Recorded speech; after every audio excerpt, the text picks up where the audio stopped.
Hi, my name is Chris Crosswhite. Welcome to Minute at the Mission. Right now, I am standing in a vacant lot just right outside of the heart of downtown Salt Lake City.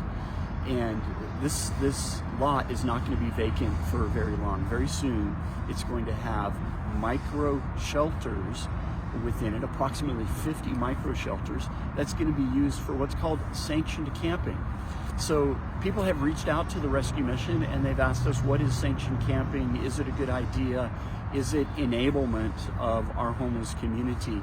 And those are fantastic questions. They're really, really good questions we should be asking. Part of the bigger conversation is this, is all summer long, the rescue mission and other homeless service providers have either been near capacity or at capacity. And that's when many people in our homeless communities want to be camping during the summer. But when it gets colder, those men and women are going to be flooding into shelters. You know, to that end, our leadership, our city and our state leadership open up Code Blue emergency winter shelter housing. And that's going to help.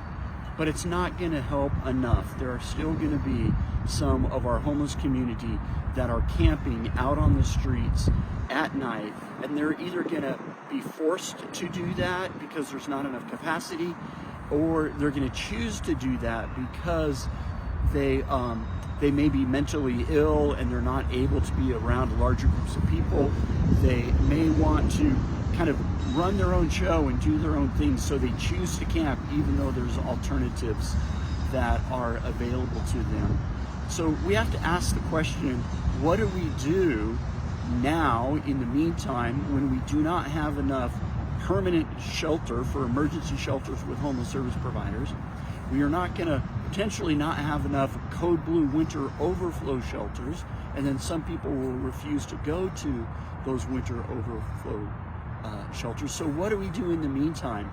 And what we can't do is allow indiscriminate camping all over our community, where individuals are just choosing to camp outside of homes or choosing to camp outside of businesses or on street corners, and really hurting our entire community because of indiscriminate camping. So really, we can do better than sanctioned urban camping, but it's something we can do now to alleviate the problem while we continue to grow our total capacity for emergency services. And when I talk about total capacity, I really mean everything.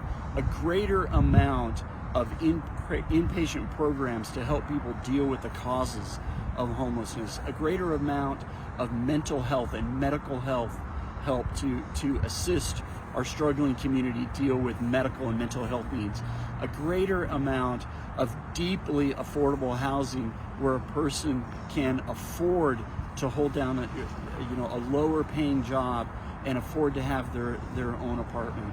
Right now at the rescue mission, we are receiving the greatest number of phone calls, people expressing interest in coming to the rescue mission because they are being evicted from their apartments and their homes, in part because landlords are raising rates so high they can't afford to live in their home they're currently in.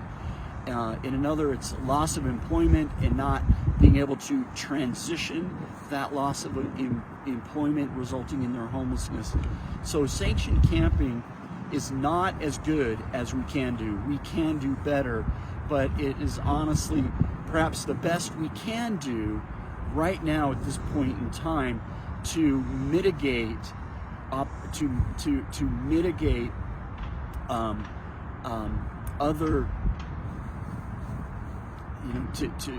mitigate other options that are really not as good as homeless sanctioned camping or just indiscriminate camping around. So no, it's not the best we can do. We can do better. Yes, to a certain element, it is enabling our homeless community, but it's helping more than it's hurting, and it's an incremental step in really really what we're hoping is a bigger, larger goal to address homelessness in the entire state of Utah and increase the amount of services that we're providing, because that's truly what needs to be happening. That's truly what needs to happen, is to increase all of our services to meet the individual needs that is driving our homeless population. If you have questions, please call the Rescue Mission or send me an email. My email address is chris@rescuesaltlake.org. I'd love to continue this conversation if you would like to, and please pray for us, because we need your continued help every day to help homeless people off the streets. And we're struggling with a couple of things right now with the Rescue Mission, with major repair needs, so we can continue to use your help. So please keep us in your prayers, and remember to go to rescuesaltlake.org if you would like to help us out.